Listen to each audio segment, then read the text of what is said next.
Okay, so Modern Real Estate Practice, 20th edition, here we come. So here's an overview of the terms that I think are going to be on the exam that you absolutely need to know. In Unit 1, the one thing that is only in this chapter and not written somewhere else that we'll get to later, that's unique, that is on the exam, is on page 12 around capital gains and specifically the term exchanges.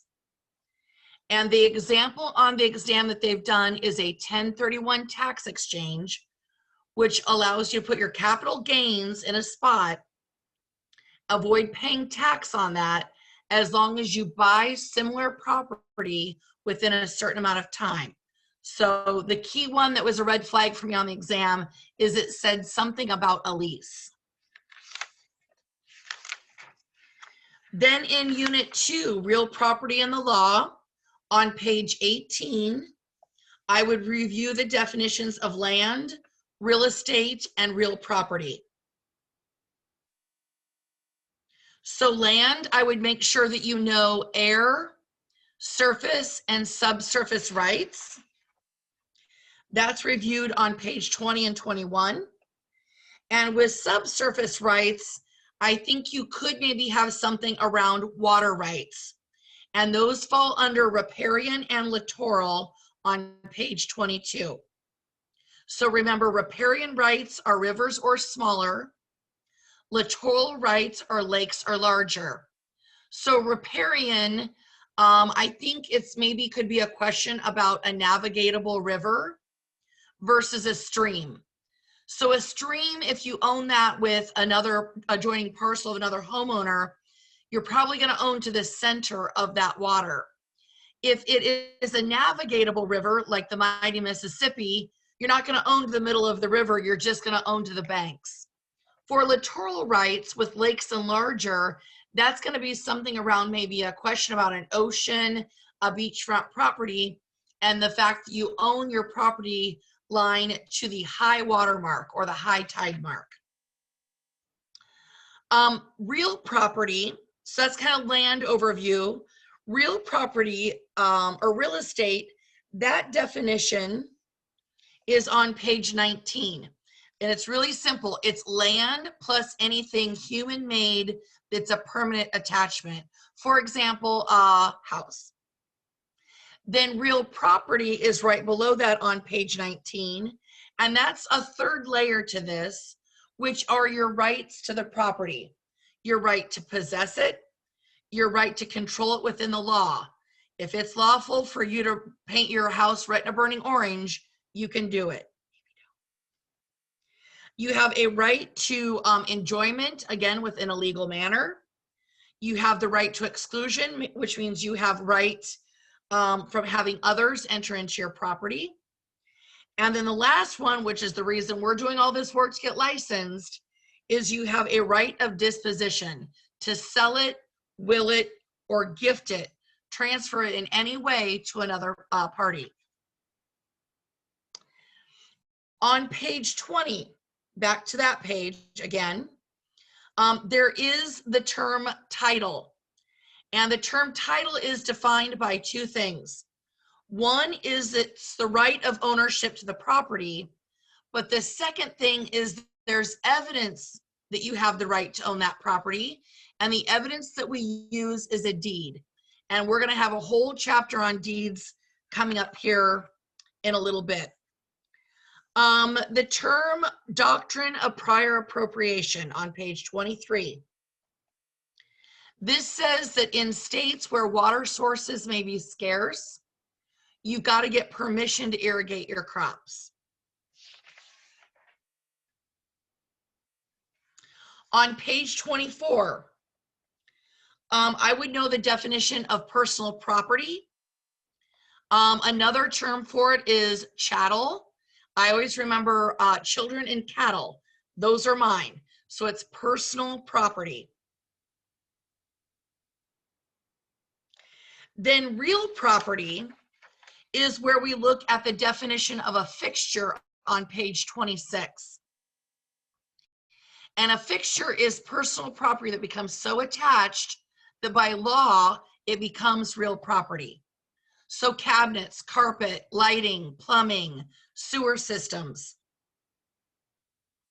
So for the exam, I know the difference between personal property and real property or a fixture. So typically, if it is mounted in a very long-term way, it's screwed in with the intention of being left there to function for the home, it stays. Otherwise, any floating furniture, even though it fits perfectly in that space, is actually personal and will not stay with the property when it's sold. Let's go back though to page 25 really quick. Plants fall into two categories, annuals and perennials. Annuals, you've got to plant every year. Crops, petunias, your radishes, right? All of those things have to be replanted. A perennial regrows every year. You don't have to replant it. Again, it regrows every year, sometimes whether you want it to or not. But typically that's your hostas, rose bushes, any sort of bush, trees. So the big one to keep in mind is crops, especially here in Iowa, like corn. That's all personal property. The one unique then term on page 27 before we round out this chapter is a trade fixture. I cannot stress enough, this is not residential. This is only for the course of doing business. So this would be when we're leasing a property. I may be going in and building a restaurant, and I've got a fancy stove that I'm putting in that's going to bake pizzas in 30 seconds with a blistering crust. That gets mounted to the wall and is now permanent. It's very securely attached. That doesn't mean that it stays. Because it's for the course of doing business, I'm going to take that with me when I go. On the exam, kind of a tricky question, because trade fixtures, even though it has the word fixture in it, it's confusing. It's personal property. So the question was a balance beam that's been mounted in a home gym. Does it stay or does it go? Well, in a home, I say yes. But if that was at Chow's gym for the course of doing business, no, it's his personal property at Chow's gym. Okay, so just for the course of doing business, trade fixtures are personal property. And I would be surprised if you didn't have a test question around that. Now, unit 3 is interests in real estate. And on page 34, I gave you a highlight of what I absolutely think that you'll need to know. I think you need to know a fee simple estate, which is the highest form of ownership. It means you can will it or you can sell it. If no will is there, then the state of Iowa will know how to take care of that with your succession plan. But it will be able to be inherited by your next generation, either whether it's by your will, by sale, or the state's decision. Highest form of ownership. The next one I asked you to learn was a life estate. And a life estate is for the duration of the life of the holder of the estate or another designated person. So when you have a life estate, if you inherit a life estate, you do not have the right to sell it, will it, gift it. You're just there for the life of another, meaning really it's someone else that has the ultimate determination in being able to will it, sell it, gift it. So a lot of times life estates are set up for minors. I maybe inherit a property from my sister and her husband for the purpose because my nieces and nephews were minors. So I inherit the property, but ultimately I'm not able to will it, gift, or sell it. I'm just inheriting it for the life of another, which means ultimately the persons who have rights to that property or rights to the profit of the property would be my nieces. So keyword life of another, for the life of another usually shows up. A legal estate, a legal life estate, is when someone dies with no heirs and no will. They die intestate. That means with no will. And they use the process of a sheet, ESCHEAT. We'll see that term coming up. And that's the way the state takes the property back, and basically they get the proceeds for it. That's a legal life estate. You're not making your own decisions on that one. The other term I think you should know is a homestead, and that is on page 37. And that is an estate that is occupied as the family home. And number two, it protects you from most creditors. Obviously, if you've used the home as a way to protect or create a mortgage, you've used the home as security for that repayment, that doesn't count. What it's saying is if you fail on your Chase Visa and you owe $20,000, they can't repossess your $200,000 home to satisfy that debt. So it protects you from most creditors.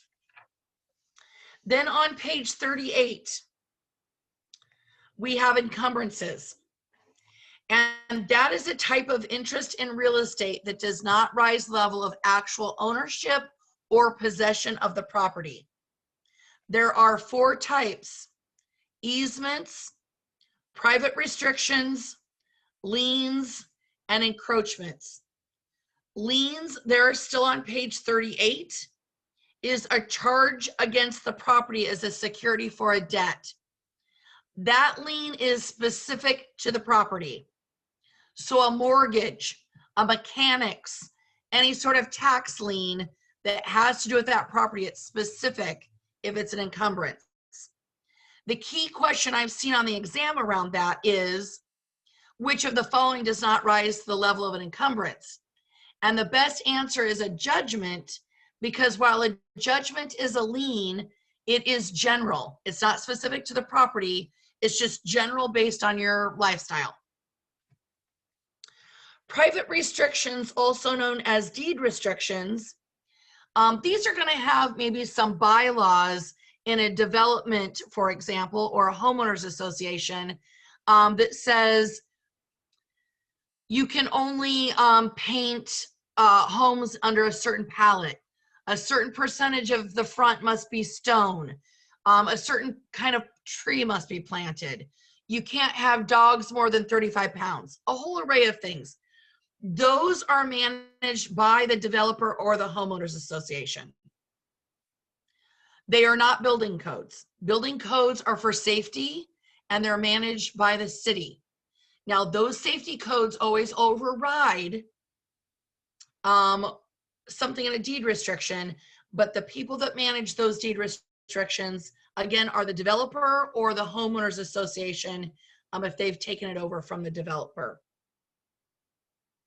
An easement is when we allow someone else to use our property for a certain activity, such as a shared driveway. So we maybe use one person's driveway for a little bit so that we can hop over to our own property. So I would know that's an easement appurtenance. An easement in gross at the bottom of page 39. That's going to be anything doing with utilities or railroad services. And an easement by necessity is going to be anything to avoid landlocked property. We cannot have a landlocked parcel.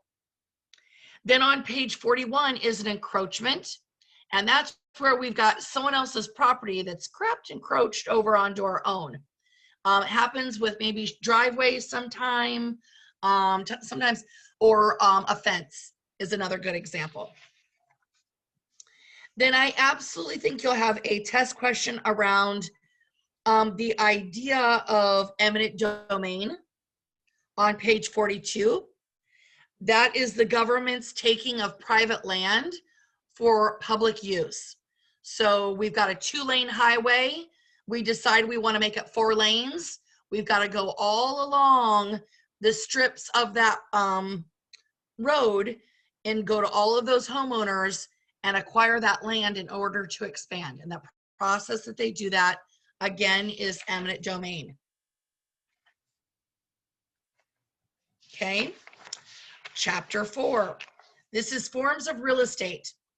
And I'm going to start you off with ownership with one person and ownership as co-owners. Ownership by just one person is known as ownership in severality. You severed yourself off from everybody else. It's just you. That's on page 50. Then I'm going to give you 2 types. There's really 4 types of co-ownership. The one I've always seen on the exam is joint tenancy. And I think it's maybe worth it for you to review tenancy in common on page 50, just so you know the difference between the 2. But what I've seen on the exam and what you're most likely to use in your career, especially with residential real estate, is joint tenancy, which the keywords I want you to look for are right of survivorship, meaning there's basically just one less owner. Okay. The other question I've seen is, what is a way that a widow can avoid probate after her husband dies in order to remain in the home? Well, that form of ownership would be joint tenancy. Again, there's just one less owner. Probably good for you to know what a trust is on page 55. That's where we're using a device to transfer personal and real property. Someone manages that on behalf of a third party. So the device is called a trust. The person that manages it is a trustee, which can be the owner. It could be an attorney. It could be a president of a bank. That trustee is managing it for this third party known as a beneficiary. Think trust fund, baby, right? We put personal property such as cash in an account. Someone manages it, gives out an allowance after bills are paid to this beneficiary. On page 58, I would review condo, co-op, and timeshare. Condo, again, that's regular ownership, and you get to share common spaces such as hallways, green spaces, but you have actually your own unit that you own with a traditional deed. A cooperative is unique because you basically own stock in a corporation, and in exchange for that stock, you get to live in your unit. A timeshare, there's multiple owners, and you just get to go stay at that property during your designated week. First week of August, every year, you go stay in Vegas at your timeshare.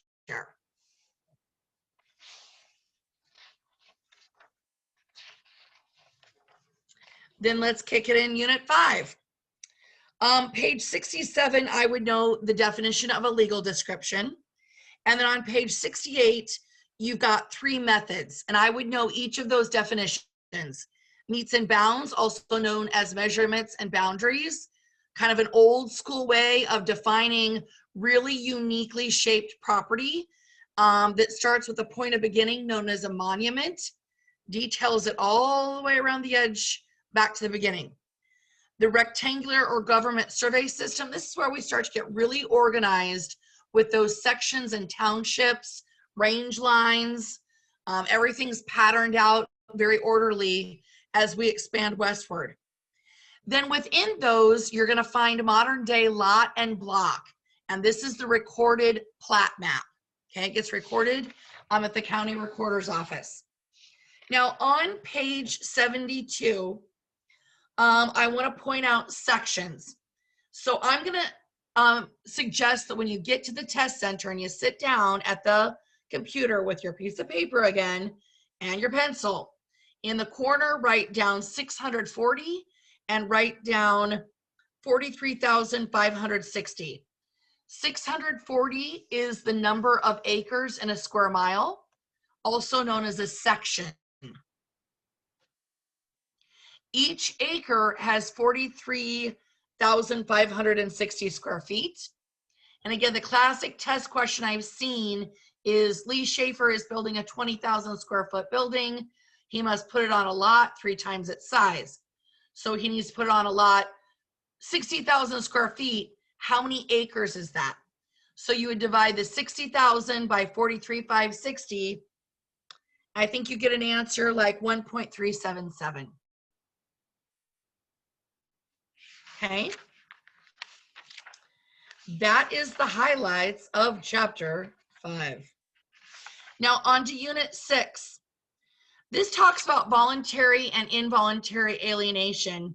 And I don't think you need to really necessarily know all of those things. Voluntary alienation is when you choose to let go of your property, either by gift or by sale. Anything else is involuntary. Death, foreclosure, anything like that.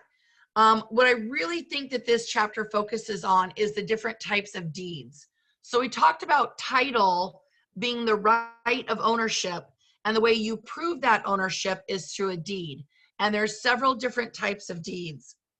And in order for a deed to really exist, there's several different requirements that start at the very bottom of page 84 on to 85. And I'm gonna not review all of them, but my top 3. Review them, but here are my top 3 for you to know. The grantor needs to be legally competent. I absolutely think that you will have a void and voidable question on the exam. And keep in mind, if you have someone that bought a property under mental duress, back surgery, hopped up on OxyContin, didn't know what decisions I was making, or someone that was a minor, that is a voidable contract, not void. Voidable, which means we got to go to court and hash the whole thing out. The only time that the deed would be completely void is if the seller or grantor was already declared legally incompetent in a court of law prior. Okay. The next 2 that I think you need to know on 85 is acknowledgement or notarization. Know that a deed needs notarized, not a purchase agreement, not a listing agreement, not an agency agreement. The one that needs notarized is the deed.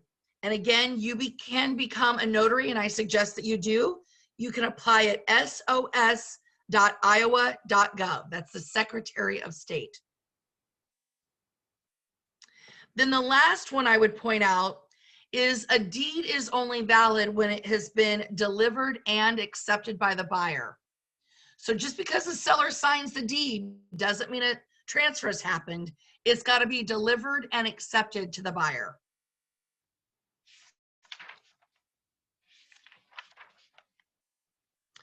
Then in terms of deed types, on page 88, there's a list of several of them.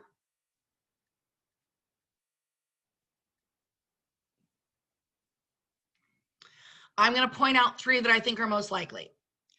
A general warranty deed, a special warranty deed, quitclaim deed. General warranty warrants past, present, and future against any liens or encumbrances. It warrants that it's free of those things. Special warranty deed warrants the past and present, but not the future. Typically what's used for a foreclosure. Great test question. And then the last one on page 90 is a quitclaim deed. It has no warranty at all. So a great test question around that is what type of deed offers the least amount of warranty or the least amount of security? Quitclaim deed. Most agents mispronounce it and call it quitclaim. It's quit. Great way to get somebody off if you're getting a divorce. I quit you. Get off my title, get off my deed, right? On page 91, transfer tax stamps. I would know how to do this math. In Iowa, we call them revenue stamps. And that math is outlined on how to calculate that on page 92. It's going to give you a dollar per unit to calculate.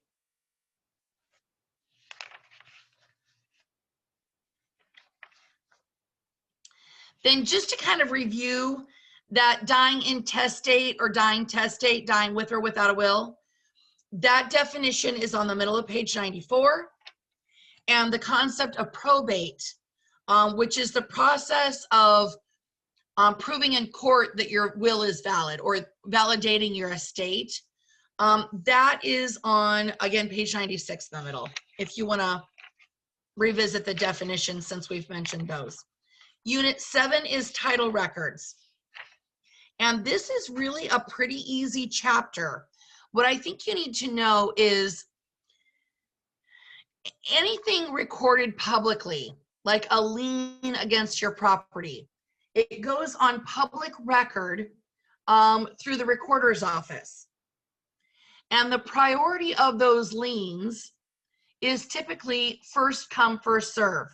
So if you're the first one to record, you should be the first one that gets rewarded or paid out. Except for this, if it's property taxes, special assessment, or delinquent IRS. And that is outlined on almost the very last line of page 104. So it could be a question of what is the exception to priorities? Special assessment, property taxes, the IRS delinquency, or it could be a question where it gives you which of the following is the priority. A, lien plus date. B, lien and date. C, lien and date. And you got to pick the one that's either first come, first serve, but if any of them are special assessment, tax, delinquent IRS, they always jump to the front no matter the date. That's the big one, I think, out of chapter 7. Chapter 8, this is where we learn about a real estate brokerage. Again, the idea of it as a brokerage, we're just bringing two people together. A broker is licensed in order to get paid for bringing those people together. And then a broker in most states by law is able to leverage their work to salespeople. That's what you're applying for your license for. They can leverage their work to a salesperson to work on their behalf. However, all contracts, commissions, everything flows through the broker first, and a salesperson cannot work independently. Page 118, it talks about independent contractor versus employee. This basically says you're on your own. You're an independent contractor. But the question on the exam is, let's say I'm Amy Schaefer. I'm getting my commission checks as Amy Schaefer. I am Amy Schaefer, by the way. And I create a business entity. What now does my broker owe me? Does he now owe me paid time off? Does he now owe me 401k matching contributions? No, he owes me nothing. Nothing changes. I've just created a business entity.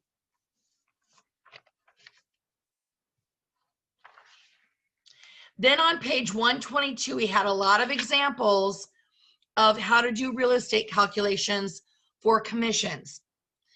And what I will advise you is if you do get a question around commissions, I would calculate everybody's money. Seller's broker, seller's agent, they're getting a half usually. Buyer's broker and the buyer's agent, they're splitting another portion. Some, usually half. If they don't specify it, consider it split 50-50. Figure out what every one of those 4 players is making. Because what I found is a lot of test questions read on and on and on. You think we're talking about broker Sarah, how much she's getting paid. And then at the last minute, they switch on you and they want to know a different agent's commission. So just calculate all of them so that you know, and then get real clear on what the question's asking you. Page 124, antitrust laws. I do think that you'll have 2 or 3 questions just on this topic. Price fixing, group boycott, allocation of customers and markets, and tie-in agreements, also known as tying agreements. And I'll just note, you'll also have a tying agreement question I would anticipate on the state side as well. I would also know just the definition of the antitrust law, the Sherman antitrust laws. Look for keywords like monopolies. They're to prevent monopolies, and they're there to support the free flow of goods and services. So review those really well, please. And then on page 128, I'm finding that there's some social media questions on there. And I think the key is to know that you can still be liable for what you post on Facebook, not just on your page, business or personal, but what you comment on someone else's. So please just not for the exam. Be careful, be mindful of what you post. Unit 9, real estate agency.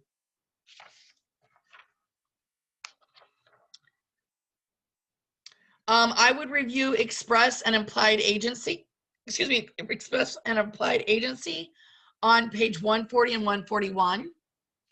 And this is the difference between setting the expectations of your working standards with a client and just going through the motions without having a conversation.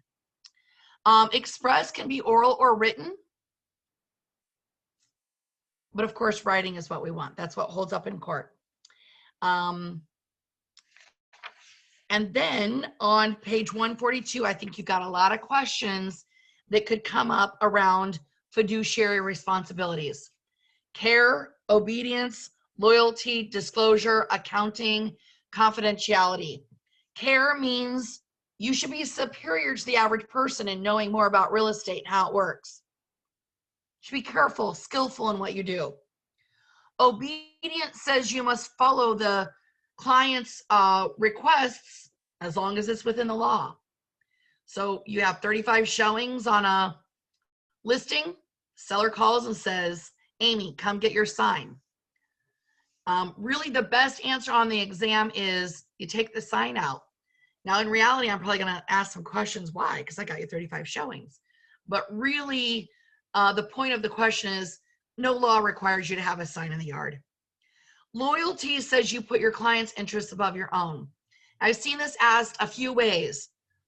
Your husband would like the house that you showed to your buyers. You would like the house for your own investment portfolio. Your mother-in-law might like it. No, you let your buyers proceed. You do not compete with them. That would be unfair. That would put them at a disadvantage because you'd know what they wrote. And you could do the price is right, right? What's your bid? Well, Bob, they put 500, I'll put 501, right? And then they win. That's why they don't allow you to do it. They don't want you to price is right somebody. Under disclosure, it talks about material facts. And this is anything that would change a party's decision to go under contract if they knew about it. And a really classic one is water in the basement. What if you've got a seller that says, had water in the basement, but I don't want to tell anybody because nobody will want to buy my house? Well, you still have to disclose it. And another really good example or really good answer that they give you is don't work with a liar. You don't want to work with a seller that lies to you. And that's valid. That's a valid response. But really the best answer is it doesn't matter. You've got to disclose it now anyway. Accounting. Everyone deserves a progress report upon request. Everyone needs a copy of everything that they signed. A buyer does not sign a listing agreement. They don't need a copy of it. They sign the purchase agreement. They need a copy of it. You must store files for a minimum amount of years. In Iowa, it's 5. That'll be on the state portion. Banking days of deposits. In Iowa, it's 5 banking. That should be on the exam for the state portion as well. And then no commingling and conversion, which says anything in an escrow account. And an escrow account is always other people's money. We use them as trust accounts for deposits. We use them as a way to do a settlement closing. And the bank uses them as a place to store taxes and insurance with your mortgage payment so that when the bill comes due, they've got money. Got your money to just pay it for you. So know that taking escrow funds And taking general funds and overlapping them is called commingling. It's illegal through the process of conversion. So know those two words as well. And then confidentiality, obviously, don't share anything that would put your client at a disadvantage when negotiating. Single agency on page 145, you represent only one party in the transaction. Dual agency means you represent two parties in the same transaction. Dual agency is not, I help you buy a house and I help you sell a house. I'm dual agent. No, I was single agent twice. Single agency to buy, single agency to sell. Dual agency is when you represent buyer and seller, same transaction. And it must always be disclosed. And then I would absolutely review termination of agency on page 149. And the key question is, at what point are you done representing your client? And the best answer is upon completion. You did your job, you had a closing. So if I've got a listing January to June, an agency agreement through there, January to June, and we close in April, do I owe them any services May and June? No, because I did my job. I did my job, we had a closing. Page 150, I would review puffing and fraud.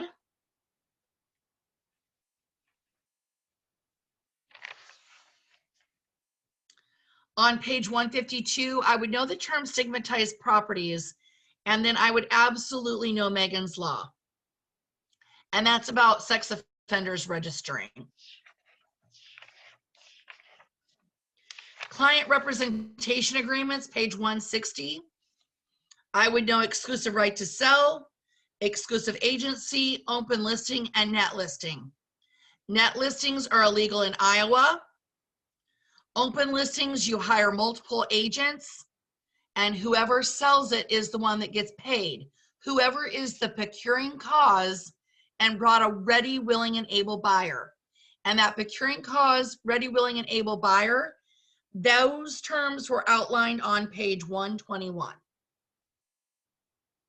Exclusive agency, you hire one agent, seller still retains the right to sell on their own.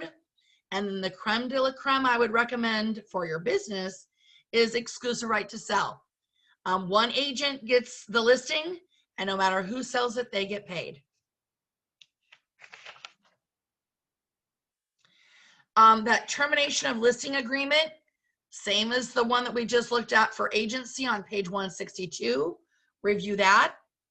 I would review the term automatic extension clause and broker protection clause on page 163.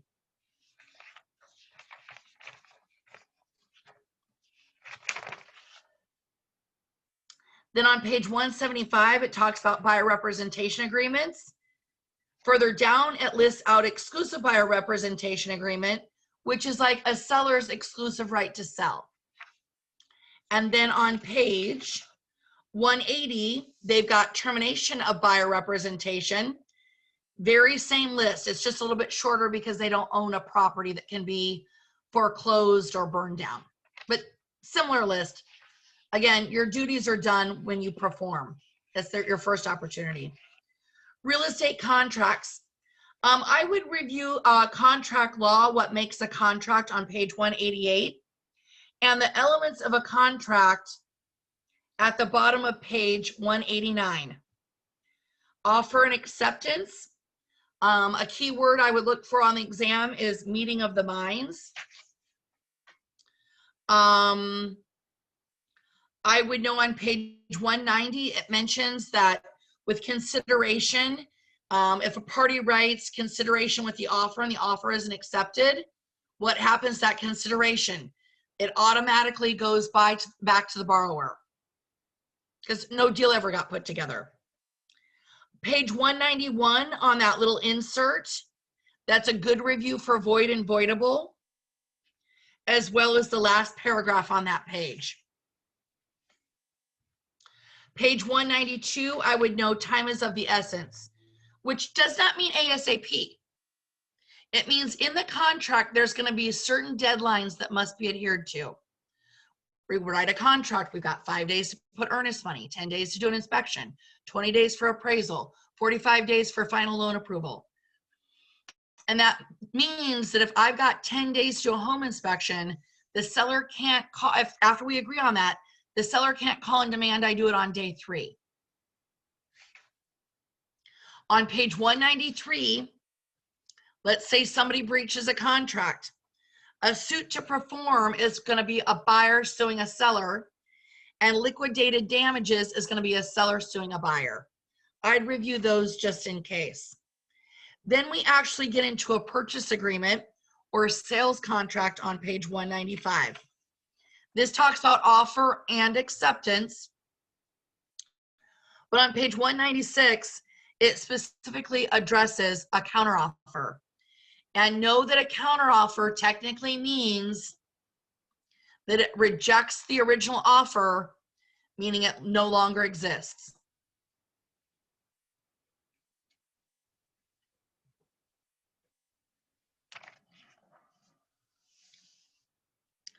Page 199, I would review those contingencies. I call them subject to sale, subject to financing is another term. At the bottom, page 199, I would know the term amendment and addendum. And then I had you write in there bill of sale. That's for personal property. And on page 200, I would review an option. An option is a unilateral contract. Only one party is doing anything. The seller's just sitting there holding, waiting for the buyer. The buyer's the one that needs to act and perform.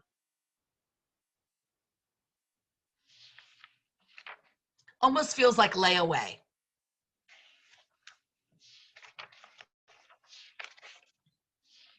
Then we get into financing. On page 209, I would know PITI. I would know my way around the term credit score. I would know debt to income and how to figure front and back end ratios. Maximum debt total of 36%, but only 28% of that can be, of that gross monthly income can be house payment. So if they've got no debt, it doesn't mean they can take the whole 36% to buy. They've got to still buy within 28%. And if they carry too much debt, that's going to creep into that 28%. They're not going to be able to buy the maximum amount. So I'd know my way around that math. And then loan to value. I would know the definition promissory note on page 210. Interest, you probably know what that is on 211. But I'd also know the definition of usury on page 211, also known as loan sharking, or when you pay your bookie the VIG, like on The Sopranos. It's an excess charge of interest. Also on that page, I would know loan origination fee. On page 212, I would know how to figure discount points. Again, that's 1% of the amount being borrowed. 1% of the amount being borrowed. So you need to know how to figure your loan to values so you know how much they bought it for, what they're putting down, and what they're actually getting a mortgage for.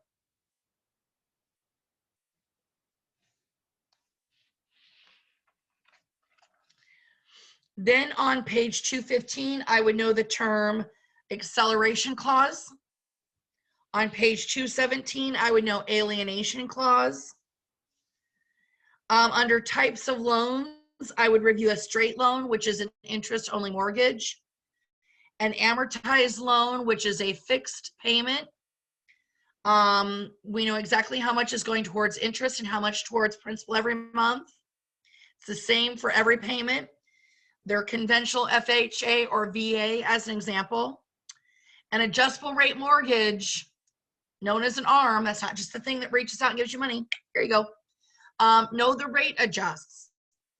It's usually locked for a certain period and then it can just adjust up to a certain percentage. Well, if rates adjust more than the percentage, they're going to make up the difference by not changing your payment, but by adding that amount to your principal balance. It's called negative amortization Another term I've seen for it on the exam is reverse amortization. Then let's just skip ahead. I would know reverse mortgage on page 222 is for those individuals over the age of 62 years old to basically draw off of their equity. You are going to want to know how to use the chart on page 221. Again, when you go to the test center, this will be laminated and probably taped to the desk. This is how we calculate principal and interest payments. So you take the amount being borrowed divided by 1,000, and you multiply that by the mortgage factor number. And you find the mortgage factor number by going down and finding the rate, and then going over to the term of the loan, the number of years you're borrowing money, and that's your factor number. I think that there's questions that might just give you the amount borrowed. You got to figure out the payment. I think there's times they're going to give you an appraised and a purchase price with a down payment, and you got to figure out principal and interest on what they're borrowing. Again, when it comes between appraised and purchase price, you pick whichever one is less. I think they could have you calculate 2 different payments and want to know the difference between the two. And then I've seen one recently where they want to know the maximum number of years you can borrow and keep the payment under $900. And the chart at the exam is not like the one in the book. It works the same. The only difference is this one is just 15 and 30 years. At the test center, it's 15, 20, 25, 30, I think 35 and 40 years. At the bottom of page 223, I would know deed in lieu of foreclosure. Oh, sorry. Page 222, you'll want to know the definition of foreclosure. Page 225, the definition of a short sale. Owner still owns the property. We're asking the bank to sell it short on funds. It's not short on time. Government involvement, I would review about the Federal Reserve System on page 234. Primary mortgage market on page 235. And the secondary mortgage market on page 236. They buy from the primary that originated the loan. They buy those in bulk, which frees up the originators of the primary loans to go out and do more business. And the major player in that secondary mortgage market is Fannie Mae. So I would review that term on page 237. Loan programs, top of page 239, conventional loan. The key with that one is I would know anytime you put less than 20% down, you got to pay private mortgage insurance. On page 240, I would review FHA loans. Again, those are not government loans. They're government insured loans. Your bank still does it. Any bank does an FHA loan. It's insured by the government. FHA was created as part of the New Deal after the Great Depression, after President Roosevelt, so that banks would feel secure lending money again. And by lending money on housing, that not only allowed people to get back into homes, but it also allowed a lot of people to go back to work and build homes, bricklayers, framers, roofers, electricians, all those folks. Page 242, VA guaranteed loans. Review that. My standout is related to a CRV, certificate of reasonable value.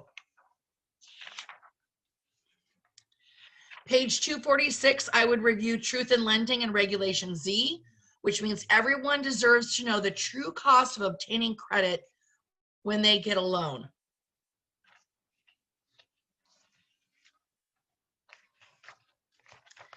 Then closing the real estate transaction. This is going to talk about Regulation Z as it relates to RESPA, which is the Real Estate Closing Procedures Act on page 263. I think you're going to have a couple questions around Truth in Lending and RESPA, Real Estate Settlement Procedures Act, which says everyone needs to know the true cost of obtaining credit. There can be no kickbacks. We cannot charge an excessive amount in escrow accounts for a borrower's escrow where we put taxes and insurance. We can't pad that. Every borrower must have 3 days to review the loan estimate form, and then 3 days to review the closing disclosure form. And the loan estimate form and closing disclosure form is reviewed on page 265. Then we're going to get into proration of items that go on the closing disclosure to settle up. Because oftentimes a seller's got to pay homeowner's dues, for example, August 1st. They've got to pay the whole month, but then they close August 15th. So the buyer owes them a credit back. They owe the seller money back for the time they've now taken over the home. In another example, maybe a tax bill isn't due until the end of the year. So some states, maybe they don't have you pay your taxes until December 31st for the entire previous year. Well, that means the seller owes the buyer a credit for the time they lived in the home but haven't paid the bill yet. So they're going to pay from January 1st to whenever closing was as a credit to the buyer. So that arithmetic is on there, and what I want you to pay attention to, page 279, accrued items mean the buyer gets a credit. Okay, the seller owes them a credit for the time they own the home, but the bill isn't due or hasn't been paid yet.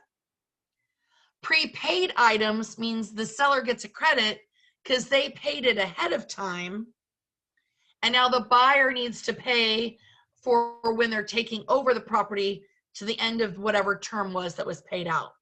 So look for the terms accrued and prepaid.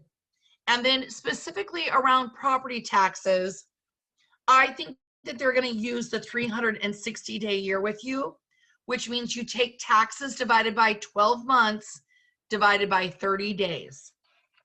So I would review that on 279, really through page 281. Chapter 14. This is about liens, which we've already kind of reviewed the priority. So I think it's good for you to know the term assessment on page 191. Know how to calculate a mill on page 292. A mill is a 1/1000th. Know special assessment on page 293. And then on 294, it starts to go through all of these liens. And again, specific liens that are specific to a property, those are an encumbrance. A general lien, such as a judgment, is a lien, but it does not rise to the level of being an encumbrance, which I know we've talked about already. So that chapter kind of felt like a review. On page 302, I would know the definition of an appraisal.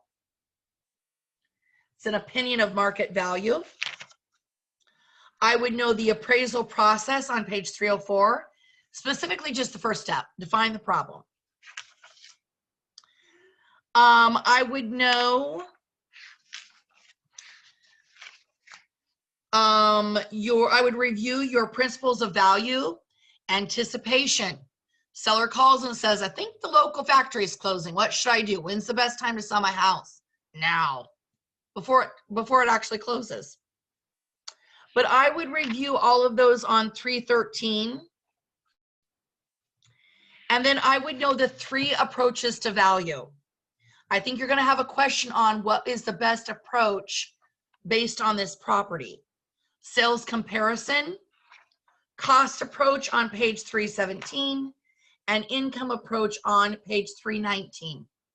Sales comparison, that was back on page 315, great for residential. Cost approach is great for big commercial or industrial projects. And then income approach is great for apartments or any type of rental as kind of a general. So I would review all of those. And then with the cost approach, let's go back to that one on page 318, review those 3 types of depreciation: physical, functional, and external.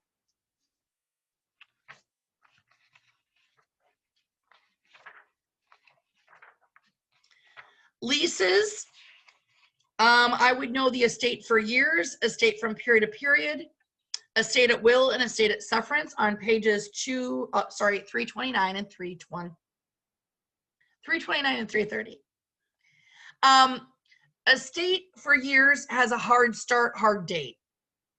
No need to give notice. Estate from period to period has a start and an end, but it only ends if you give notice. You don't give notice, then you start just renting month to month. Estate for years has a start date and an indefinite end date. And an estate of sufferance means just that. We are suffering. These people won't get out. Get out. The requirements for a valid lease on page 331, like any other contract, don't let a lease, just keep in mind, lease and purchase agreement, same language. Tenant and buyer, same language. Landlord and seller, same language. So don't get tripped up by property management. Yes, there's a section on the exam, but when it comes to contracts, those are rules no matter what contract it is. We're just breaking down the different types. And according to the statute of frauds, real estate contracts must be in writing. They can't be oral. Then I would also review page 335, the gross, net, and percentage lease. And again, a great question is, a booming business is opening up a second location. They want to rent from you. What would you most likely want to charge them? Percentage lease, because then you get to capture on their booming business and get a percentage of their sales.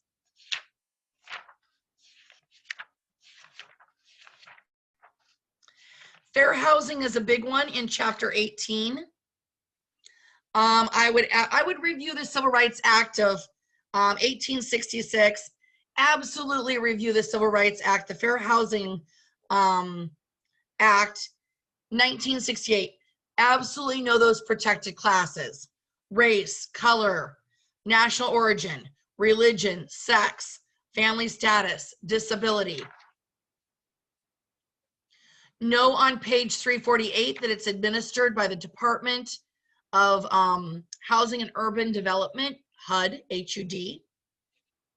Family status can be a single person, or it can be a pregnant woman with a child. It can be someone adopting, let alone someone with children. I would review disability on page 350. AIDS is a protected class under disability. So is someone under current treatment for addiction. Landlords must allow reasonable accommodations. It can be at the person with disability's expense, and we can require them to bring the property back to its original condition. Exempt properties are going to be owner occupied under 4 units, or when a real estate agent is not being used, or housing by a private club. But once that private club advertises publicly, they've got to follow all the rules now. Americans with Disability Act on page 352, not a housing law. This is so people have access to goods and services. I would know the term blockbusting. That's panic selling with a seller. Steering is when we try to force a buyer into a certain neighborhood. I would review maybe that advertising on page 354, even though we've discussed it. It does break down some things we've already put out there. Review redlining on 355. This has to do with mortgages.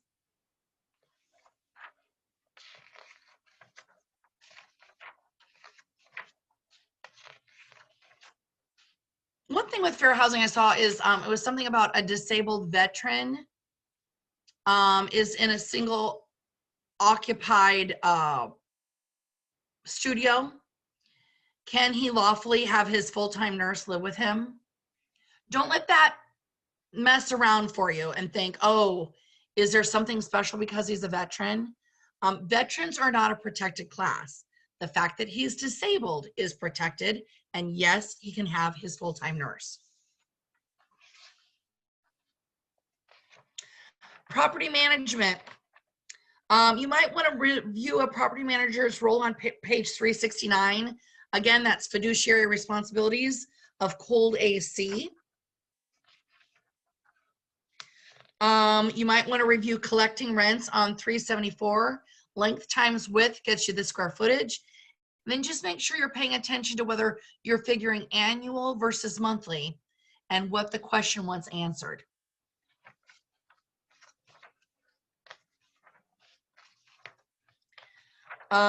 Unit 20.